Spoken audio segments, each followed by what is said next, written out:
إن الدين عند الله الإسلام وما اختلف الذين أوتوا الكتاب إلا من بعد ما جاءهم العلم بغيا بينهم ومن يكفر بآيات الله فإن الله سريع الحساب.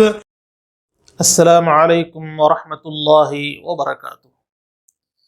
ان الحمد للہ نحمده ونستعینه ونستغفره ونعوذ باللہ من شرور انفسنا ومن سیئات اعمالنا من يهده اللہ فلا مضل له ومن يضلل فلا هادی له واشهد ان لا الہ الا اللہ واشهد ان محمدا عبده ورسوله اما بعد فإن خير الحديث كتاب الله وخير الهدي هدي محمد صلى الله عليه وسلم وشر الأمور محدثاتها وكل محدثة بدعة وكل بدعة ضلالة وكل ضلالة في النار.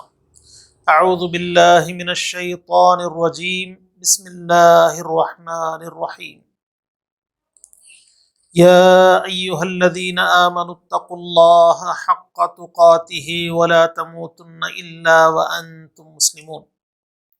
يا أيها الناس اتقوا ربكم الذي خلقكم من نفس واحدة وخلق منها زوجها وبث منهما رجالا كثيرا ونساء واتقوا الله الذي تساءلون به والأرحام ان اللہ کان علیکم رقیبا. یا ایہا الذین آمنوا اتقوا اللہ وقولوا قولا سدیدا یصلح لکم اعمالکم ویغفر لکم ذنوبکم ومن یطع اللہ ورسولہ فقد فاز فوزا عظیما. تمام تعریفیں اللہ رب العالمین کے لیے ہیں.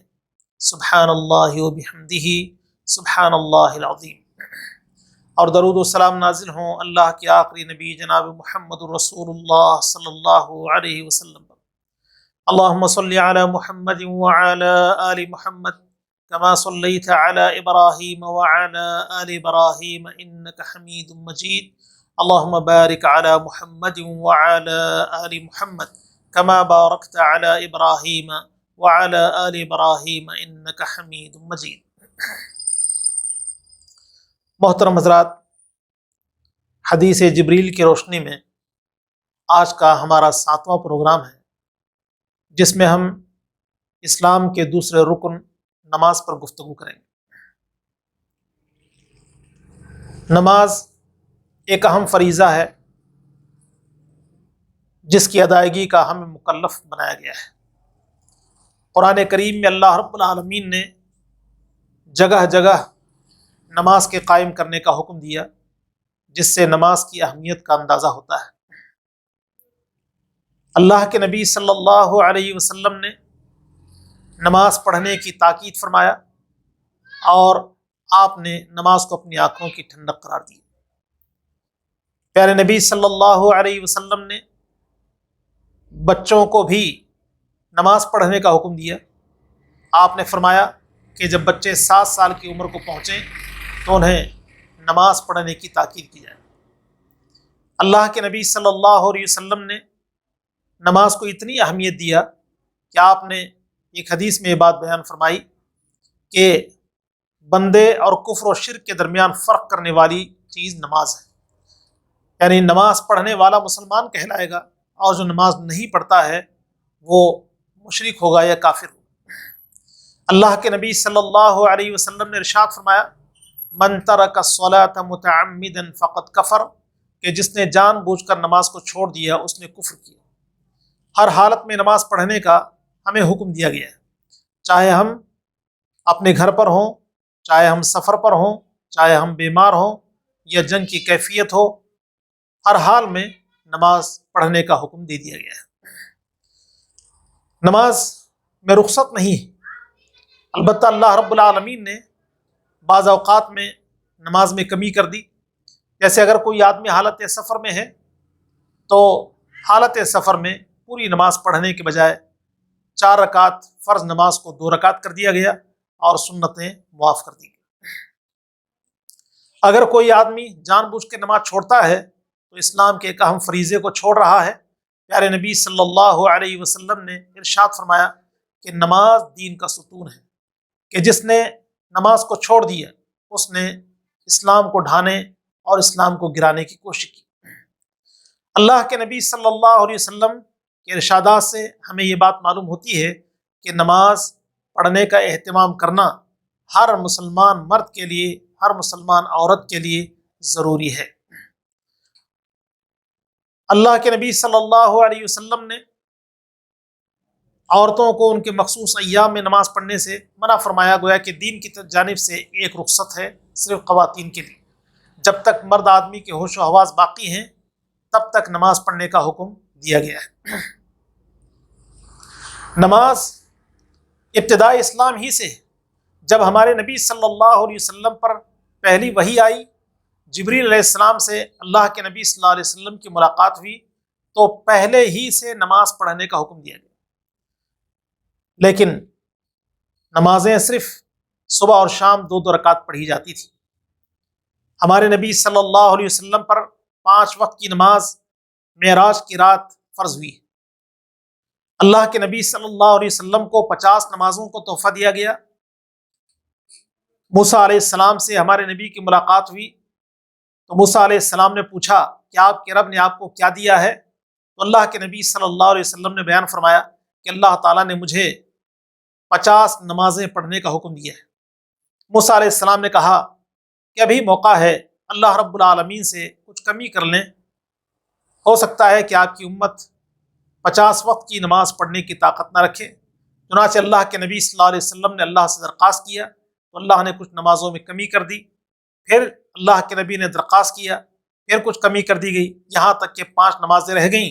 موسیٰ علیہ السلام نے کہا کہ ابھی گنجائش ہے، آپ اللہ تعالیٰ سے مزید کمی کر لیں۔ تو اللہ کے نبی صلی اللہ علیہ وسلم نے بیان فرمایا کہ مجھے اب حیا آتی ہے کہ میں اللہ رب العالمین سے مزید کمی کی درخواست کروں۔ اگر ہم 5 وقت کی نماز کا اہتمام کر لیتے ہیں تو گویا کہ 50 نمازوں کے پڑھنے کے برابر ہمیں اجر و ثواب مل جائے گا، اس لیے کہ اللہ رب العالمین کے پاس ایک قاعدہ ہے، من جاء بالحسنۃ فلہ عشر امثالھا، کہ اگر کوئی آدمی ایک نیکی کرتا ہے تو 10 گنا اجر اس کو مل جاتا ہے۔ اگر کوئی آدمی حالت سفر میں ہے تو حالت سفر میں سنتیں معاف کر دی گئی ہیں، لیکن فرض نماز کو مکمل پڑھنا ہے۔ پیارے نبی صلی اللہ علیہ وسلم کے ارشادات سے ہمیں یہ بات معلوم ہوتی ہے کہ اللہ رب العالمین کی جانب سے اگر کوئی تحفہ مل جائے تو اس تحفے کو قبول کرنا چاہیے، کہ جس میں ہمارے لیے اللہ رب العالمین کی خوشی شامل ہوتی ہے۔ اللہ رب العالمین نے نماز کو ان کے اوقات پر فرض کیا، ان الصلاۃ کانت علی المؤمنین کتابا موقوتا، وقت مقررہ پر نماز فرض کی گئی ہے۔ اللہ کے نبی صلی اللہ علیہ وسلم نے ارشاد فرمایا کہ میرے پاس جبریل آئے اور انہوں نے میری امامت کروائی، میرے پاس جبریل آئے انہوں نے میری امامت کروائی۔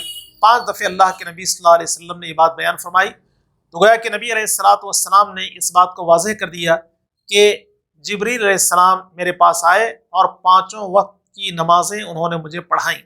اللہ کے نبی صلی اللہ علیہ وسلم کو 5 نمازوں کا اول وقت بتا دیا گیا اور 5 نمازوں کا آخر وقت بتا دیا گیا۔ پیارے نبی صلی اللہ علیہ وسلم نے اس بات کو بیان فرمایا کہ اللہ تعالیٰ کے نزدیک پسندیدہ عمل یہ ہے کہ انسان نماز کو اس کے وقت پر ادا کر لے۔ پیارے نبی صلی اللہ علیہ وسلم کی خدمت میں ایک شخص حاضر ہوا اور اس نے نماز کے اوقات کے بارے میں سوال کیا، تو اللہ کے نبی نے بیان فرمایا کہ آپ میرے پاس ٹھہرے رہیں۔ چنانچہ نبی علیہ السلام کے پاس 2 روز وہ ٹھہرا رہا۔ اللہ کے نبی نے پھر پوچھا کہ وہ نماز کے بارے میں پوچھنے والا کہاں ہے؟ تو اس نے کہا کہ اللہ کے نبی، نماز کے بارے میں سوال کرنے والا میں ہی ہوں۔ تو رسول اللہ صلی اللہ علیہ وسلم نے بیان فرمایا، کیا تم نے میرے ساتھ 5 وقت کی نمازوں کو پڑھا ہے؟ یعنی 2 دن کی نمازیں تم نے میرے ساتھ پڑھی ہیں؟ تو اس نے کہا کہ اللہ کے نبی، میں نے 2 دن آپ کے ساتھ نماز پڑھا ہے۔ تو رسول اللہ صلی اللہ علیہ وسلم نے فرمایا کہ نمازوں کے اوقات کے بارے میں تمہیں پتہ چل گیا؟ اس نے کہا کہ ہاں۔ تو اللہ کے نبی نے بیان فرمایا کہ بس یہ نماز کے اوقات ہیں۔ پیارے نبی صلی اللہ علیہ وسلم نے نماز کے اوقات اور نماز کے طریقے کو بڑی اہمیت دی ہے۔ رسول اللہ صلی اللہ علیہ وسلم نے نماز پڑھنے کے حوالے سے اس بات کو بیان فرمایا کہ میرے طریقے کے مطابق پڑھی جائے۔ ایک دفعہ نبی علیہ الصلوۃ والسلام نے ممبر پر کھڑ کے نماز پڑھنا شروع کی. آپ نے قیام ممبر پر کیا، رکوع ممبر پر کیا، اور جب سجدہ کرنے کا وقت آیا تو آپ ممبر سے نیچے اترے پیچھے کی جانب سے، اور پھر آپ نے سجدہ کیا اور نماز کو مکمل کی. نماز کے بعد اللہ کے نبی صلی اللہ علیہ وسلم نے صحابہ اکرام سے پوچھا کیا تمہیں اندازہ ہے کہ میں نے ایسا کیوں کیا؟ تو انہوں نے کہا کہ اللہ کے نبی ہمیں کوئی اندازہ نہیں، کوئی علم نہیں. تو رسول اللہ صلی اللہ علیہ وسلم نے بیان فرمایا کہ میں نے ایسا اس لیے کیا تاکہ تمہیں معلوم ہو کہ نماز کیسے پڑھنی ہے. تو نماز ایک اہم فریضہ ہے جس کو ادا کرنا ضروری ہے، لیکن رسول اللہ صلی اللہ علیہ وسلم کے طریقے کے مطابق اس کو ادا کرنا چاہیے. پیارے نبی صلی اللہ علیہ وسلم کی خدمت میں یمن سے کچھ نوجوان آئے اور انہوں نے اللہ کے نبی صلی اللہ علیہ وسلم کی خدمت میں کچھ دن قیام کیا. آپ علیہ الصلوۃ والسلام نے انہیں دیکھا. آپ نے کہا کیسا لگتا ہے کہ تم اپنے گھر والوں کی طرف جانا چاہتے ہو؟ تو انہوں نے کہا کہ بالکل ہم اپنے گھر واپس ہونا چاہتے ہیں. تو اللہ کے نبی صلی اللہ علیہ وسلم نے انہیں اجازت دیتے ہوئے بات بیان فرمایا کہ تم جا سکتے ہو. نماز کا وقت آ جائے تو ایک آدمی اذان دے اور تم میں سے جو آدمی بڑا ہے وہ امامت کروائے. اور پھر آپ نے یہ بیان فرمایا صلو کما رأیتمونی اصلی، تم نے جیسے مجھے نماز پڑھتا ہوا دیکھا ہے ویسے ہی نماز ادا کرنا ہے. تو اللہ کے نبی صلی اللہ علیہ وسلم کے طریقے کے مطابق اگر نماز ادا کی جائے گی تو وہ نماز مقبول ہوگی، ورنہ وہ نماز مقبول نہیں ہوگی. نماز کا اجر و ثواب کیا ہے اور نماز پڑھنے سے کیا فوائد انسان کو حاصل ہو سکتے ہیں، اللہ کے نبی صلی اللہ علیہ وسلم نے اس کو مختلف اندازے بیان فرمائے. قرآن کریم میں اللہ تعالیٰ نے بیان فرمایا ان الصلاۃ تنہی عن الفحشاء والمنکر، نماز انسان کو برے کاموں اور بے حیائی کی باتوں اور بے حیائی کے کاموں سے روکتی ہے. تو نماز پڑھنے سے انسان گناہوں سے رک جاتا ہے. اللہ کے نبی صلی اللہ علیہ وسلم نے ارشاد فرمایا کہ نماز پڑھنے سے انسان کو اللہ کا قرب حاصل ہوتا ہے. سجدے کی کیفیت کے بارے میں اللہ کے نبی نے بیان فرمایا اقرب ما یکون العبد من ربہ وهو ساجد، بندہ جب حالت سجدہ میں ہوتا ہے تو اللہ رب العالمین کے زیادہ قریب ہوتا ہے. تو گویا کہ نماز کے ذریعہ انسان اللہ رب العالمین کا قرب حاصل کرتا ہے. اور نماز میں جب سورہ فاتحہ پڑھنے لگتا ہے تو اللہ رب العالمین سے مناجات ہوتی ہے، اللہ تعالیٰ سے بات چیت ہوتی ہے. اس کی تفصیل بھی اللہ کے نبی صلی اللہ علیہ وسلم نے بیان فرمایا کہ بندہ جب ایک ایک آیت پڑھتا ہے تو کیسے اللہ رب العالمین اس کی ایک ایک بات کا جواب دیتا ہے. مثلا اللہ کے نبی صلی اللہ علیہ وسلم نے بیان فرمایا کہ جب کوئی کہتا ہے الحمدللہ رب العالمین تو اللہ فرماتا ہے حمیدنی عبدی، میرے بندے نے میری تعریف کی. اور جب بندہ کہتا ہے الرحمن الرحیم تو اللہ فرماتا ہے اثنى علی عبدی، میرے بندے نے میری ثنا بیان کی. جب بندہ کہتا ہے مالک یوم الدین تو اللہ فرماتا ہے مجدنی عبدی، میرے بندے نے میری بزرگی بیان کی. اور جب بندہ کہتا ہے ایاک نعبد و ایاک نستعین تو اللہ فرماتے ہیں کہ یہ بات میرے اور میرے بندے کے درمیان مشترک ہے. یعنی بندہ مجھے کچھ دے رہا ہے اور مجھ سے کچھ مطالبہ کر رہا ہے، عبادت کر کے وہ مجھ سے کچھ مطالبہ کر رہا ہے تو اللہ فرماتا ہے وَلِعَبْدِي مَا سَأَلَ، میرے بندے کے لیے وہ چیز ہے جو اس نے مجھ سے پوچھی، جس کا اس نے مجھ سے سوال کی. پھر بندہ کہتا ہے اہدنا الصراط المستقیم صراط الذین انعمت علیہم غیر المغضوب علیہم ولا الضالین، کہ اللہ تو میری رہنمائی سیدھے راستے کی جانب کرنا، ایسا راستہ کہ جس پہ چل کے لوگوں نے تیرا انعام حاصل کیا، وہ راستہ نہیں کہ جس پہ چل کے لوگ تیرے غضب کے شکار ہوئے یا گمراہ ہوئے. تو اللہ فرماتا ہے کہ میرے بندے نے مجھ سے جس چیز کا سوال کیا وہ میں نے اپنے بندے کو دے دیا. تو نماز اہم ترین عبادت ہے جس میں انسان کو اللہ رب العالمین کا قرب حاصل ہوتا ہے اور اللہ رب العالمین سے مناجات کا شرف حاصل ہوتا ہے. نماز سے انسان کے گناہ معاف ہو جاتے ہیں. اللہ کے نبی صلی اللہ علیہ وسلم نے بیان فرمایا کہ ایک نماز سے دوسری نماز کے درمیان جو گناہ انسان سے ہوتے ہیں دوسری نماز کی وجہ سے اللہ رب العالمین ان گناہوں کو معاف کر دیتا ہے. اس کی پیاری مثال اللہ کے نبی صلی اللہ علیہ وسلم نے یوں دی کہ اگر کسی کے گھر کے سامنے سے نہر جاری ہو اور وہ اس نہر سے دن میں 5 دفعے غسل کرتا ہو تو کیا اس کے جسم پر میل کچیل باقی رہے گا؟ تو صحابہ نے کہا کہ اللہ کے نبی کوئی میل کچیل باقی نہیں رہے گا. تو آپ نے بیان فرمایا کہ بس 5 نمازوں کا اہتمام کرنے والا اس کے جسم پر گناہ نام کی کوئی چیز باقی نہیں رہے گی. اللہ کے نبی صلی اللہ علیہ وسلم نے اس بات کو بیان فرمایا کہ قیامت کے دن نماز کی وجہ سے انسان جنت میں داخل ہو جائے گا، یعنی اللہ رب العالمین کی عبادت کی وجہ سے. بلکہ نماز کو جنت کی چابی قرار دیا گیا ہے۔ رسول اللہ صلی اللہ علیہ وسلم نے نماز کو ادا کرنے کی بڑی اہمیت بیان فرمائی۔ آپ علیہ الصلوۃ والسلام نے بیان فرمایا کہ میرے جی میں خیال یہ آتا ہے کہ جب نماز کا وقت ہو جائے تو ایک آدمی سے کہوں کہ اذان دے دے، اور پھر مصلی امامت پر کسی کو کھڑا کر دوں اور مدینہ کی گلیوں میں نکلوں۔ اگر اذان کے بعد کوئی اپنے گھر سے نہیں نکلتا ہے تو میں اس کے گھر کو جلا دوں۔ تو یہ اہمیت ہے کہ نماز ہر مسلمان کے لیے ادا کرنا ہی کرنا ہے۔ اور اللہ کے نبی صلی اللہ علیہ وسلم نے بیان فرمایا، اللہ تعالیٰ نے مجھے اس بات کا حکم دیا ہے کہ میں قتال کروں، یہاں تک کہ وہ اس بات کی گواہی دیں کہ اللہ کے علاوہ کوئی عبادت کے لائق نہیں اور میں اللہ کا رسول ہوں۔ نماز کو قائم کریں، زکوٰۃ کو ادا کریں۔ جب یہ کام کریں تو پھر ان کا مال مجھ سے محفوظ ہو جائے گا اور ان کی جانیں بھی مجھ سے محفوظ ہو جائیں گی، باقی ان کا حساب اللہ رب العالمین پر ہے۔ تو اسلام کا یہ دوسرا رکن ہے جس پر ہم نے مختصر سی گفتگو کی۔ اللہ تعالیٰ سے دعا ہے کہ اللہ تعالیٰ ہم سب کو نماز کی پابندی کرنے کی توفیق عطا فرمائے۔ آمین۔ وآخر دعوانا الحمد للہ رب العالمین۔ والسلام علیکم ورحمۃ اللہ وبرکاتہ۔